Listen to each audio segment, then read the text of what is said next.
Assalamualaikum warahmatullahi wabarakatuh. Kami kelompok 4 akan mempresentasikan laporan eksperimen fisika lanjut tentang penentuan panjang gelombang laser dioda dengan difraksi Fraunhofer. Dengan dosen pengampu, Ibu Profesor Dr. Ida Suryanti, MSI. Dengan anggota kelompok, saya Anissa Ramadhani sebagai moderator, Anissa Serani Tamrin, Arifah Andayani, Daigo Rafli Maulana, Fatia Nuruljana, Fatia Yasmin, Okta Tiara, dan Putri Nadia Pratiwi. Untuk tujuan akan dibacakan oleh Anissa Serani. Kepada saudari dipersilakan.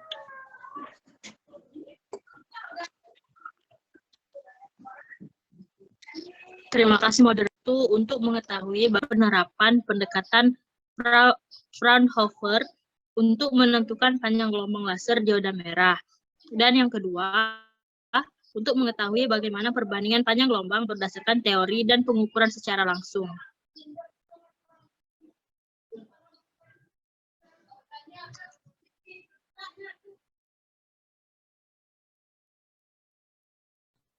Baiklah, terima kasih Anissa Serani. Selanjutnya untuk tinjauan pustaka akan dibacakan oleh Fatia Nuruljana.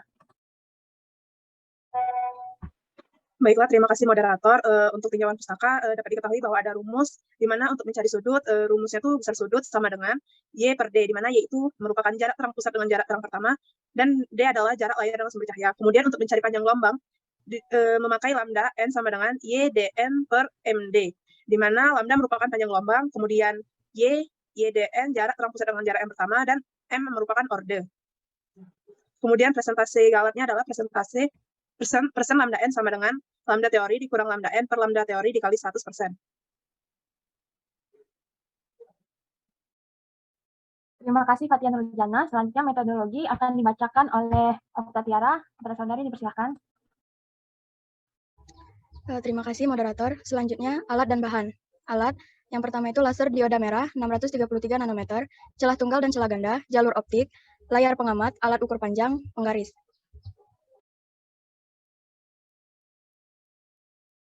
Untuk langkah percobaan, yang pertama rangkailah alat percobaan seperti gambar yang ditunjukkan. Kemudian letakkan laser dioda tepat pada 1 cm, pasang celah tunggal berjarak 10 cm dari sumber cahaya laser, kemudian pilih A sama dengan 0,16 pada celah tunggal, letakkan layar dengan jarak 100 cm dari celah, kemudian nyalakan laser. Amati pola difraksi pada layar. Ukur M1, M2, dan M3 dari pusat difraksi dengan penggaris. Catat hasil pengamatan pada tabel hasil pengamatan. Langkah selanjutnya, ganti celah tunggal dengan celah ganda. Kemudian pilih A sama dengan 0,5 pada celah ganda. Amati pola difraksi pada layar, ukur M1, M2, dan M3 dari pusat difraksi dengan penggaris.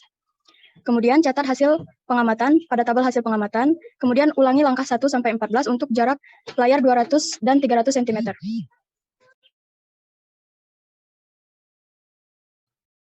Selanjutnya hasil dan pembahasan. Data hasil percobaan akan dibacakan oleh Daigo. Kepada saudara dipersilakan. Baik, terima kasih moderator. Untuk hasil yang pertama celah tunggal itu D yang pertama 100, M1-nya 0,8, M2-nya 1,3, M3-nya 1,7. Untuk D200, M1-nya 1,7, M2-nya 2,7, M3-nya 3,5. Untuk D300, M1-nya 2,3, M2-nya 3,5, M3-nya 4,7. Next. Untuk celah ganda D100, M1-nya 0,4, M2-nya 0,7, M3-nya 0,8. D200, M1-nya 0,8, M2 1,3, M3 1,7. D300, M1 1,1, M2 1,9, M3 2,6. Selanjutnya saya serahkan ke moderator. Selanjutnya, analisis datanya akan dibacakan oleh Fatia Yasmin. Kepada saudari dipersilahkan. Baik, terima kasih moderator.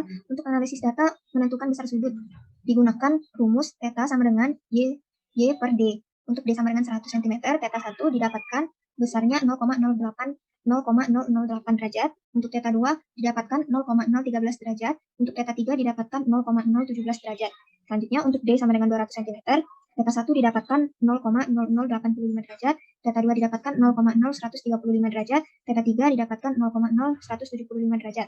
Selanjutnya untuk D sama dengan 300 cm, θ1 didapatkan 0,0077 derajat, θ2 didapatkan 0,0117 derajat, θ3 didapatkan 0,0157 derajat.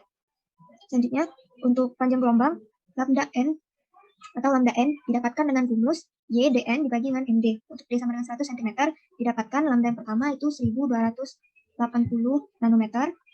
Lalu untuk lambda yang kedua itu 1040 nanometer. Untuk lambda yang ketiga itu 906 nanometer. Selanjutnya untuk yang D2 sama dengan 200 cm. Lambda yang pertama didapatkan 1360 nanometer. Lambda yang kedua didapatkan 1080 nanometer. Dan lambda yang ketiga didapatkan 933 nanometer. Selanjutnya untuk D sama dengan 300 cm, didapatkan lambda yang pertama 1226 nanometer, lambda yang kedua didapatkan 933 nanometer, lambda yang ketiga didapatkan 835 nanometer. Selanjutnya untuk persentase galat digunakan rumus lambda teori dikurang lambda n dibagi lambda teori dikali 100%, di mana lambda teorinya merupakan 650 nanometer. Untuk D sama dengan 100 cm, didapatkan persentase galat untuk lambda yang pertama itu 96,92%. Untuk persentase galat yang kedua itu 60%, persentase galat yang ketiga itu 39,38%. Selanjutnya untuk D sama dengan 200 cm, didapatkan persentase galat yang pertama itu 109,23%, persentase galat yang kedua itu 66,15%, dan yang ketiga itu 43,53%. Selanjutnya untuk D sama dengan 300 cm, persentase galat yang pertama itu 88,61%, yang kedua itu 43,53%, dan untuk persentase yang ketiga itu 28,46%. Selanjutnya,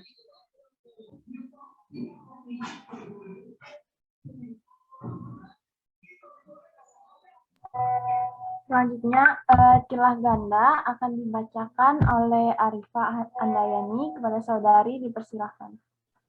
Baik, terima kasih. Baik, di sini selanjutnya itu tentang untuk celah ganda, untuk nilai sudutnya sendiri. Untuk D dengan 100 cm, sudut yang pertama itu mendapat 0,004 derajat, sudut kedua itu 0,007 derajat, sudut ketiga itu 0,008 derajat. Dan untuk yang D200, itu sudut pertamanya dengan nilai 0,004 derajat, sudut keduanya 0,0065 derajat, sudut ketiganya 0,0085 derajat. Dan yang terakhir untuk D dengan 300 cm, sudut yang pertama itu 0,0037 derajat, sudut yang kedua itu 0,0063 derajat, dan sudut ketiga itu dengan 0,0087 derajat. Selanjutnya itu untuk nilai panjang gelombang, untuk D1, 100 cm, gelombang yang pertama itu dengan nilai 1000 nanometer, gelombang yang kedua itu, panjang gelombang yang kedua itu adalah 875 nanometer, panjang gelombang yang ketiga itu 667 nanometer.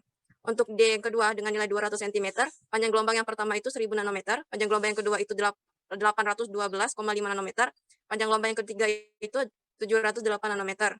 Dan untuk yang D dengan nilai 300 cm, panjang gelombang yang pertama itu 917 nanometer, panjang gelombang yang kedua itu 792 nanometer, dan panjang gelombang yang ketiga itu 722 nanometer.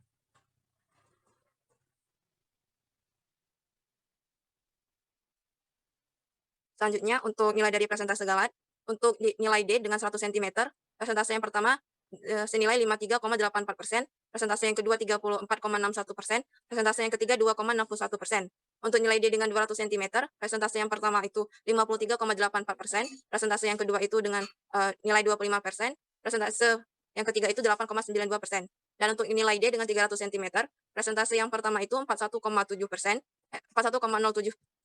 persentase yang kedua itu 21,84%, dan persentase yang ketiga itu dengan 11,07%. Selanjutnya saya kembalikan ke moderator.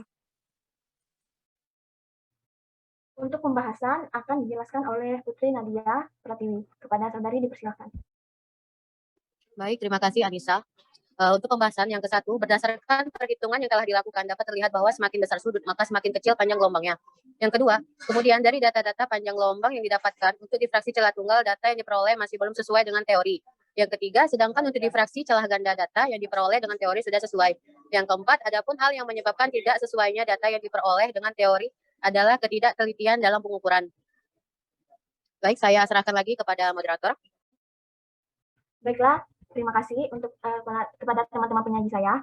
Berdasarkan hal-hal yang telah dipaparkan tadi, dapat disimpulkan penentuan panjang gelombang laser dengan menggunakan pendekatan Fraunhofer atau difraksi Fraunhofer dengan menggunakan celah tunggal dan celah ganda. Perbedaan percobaan dengan menggunakan celah tunggal dan celah ganda yaitu terdapat pada jarak antara sumber cahaya yang mana laser ke objek ukur, dinding atau layar. Selain itu, dari data-data yang diperoleh, jika dibandingkan dengan panjang gelombang laser teori sebesar 650 nanometer, maka untuk difraksi celah tunggal, data yang diperoleh masih belum sesuai dengan teori. Hal ini disebabkan oleh rata-rata persentase galat celah tunggal yang didapatkan sebesar 63,98%. Adapun hal yang menyebabkan tidak sesuainya data yang diperoleh dengan teori adalah ketidaktelitian dalam pengukuran, kesalahan dalam mengamati hasil, serta kesalahan pada alat. Saat praktikum berlangsung dikarenakan layar pengamatan dipegang oleh praktikan, maka dalam melakukan pengamatan, jarak antara terang pusat ke jarak terang pertama, kedua, dan ketiga sulit dilakukan, karena layar pengamatan yang bergerak-gerak. Sedangkan untuk difraksi celah ganda, data yang diperoleh dengan teori sudah sesuai. Didukung dengan rata-rata persentase galat sebesar 28,09%. Berdasarkan teori, apabila besar persentase error yang didapatkan lebih kecil dari 30%, maka percobaan yang dilakukan dapat dipercaya. Terima kasih atas perhatiannya. Maaf atas kesalahan kata, tulisan, lisan, dan perbuatan dari kami kelompok penyaji. Kami ucapkan terima kasih dan akan saya akhiri. Wassalamualaikum warahmatullahi wabarakatuh.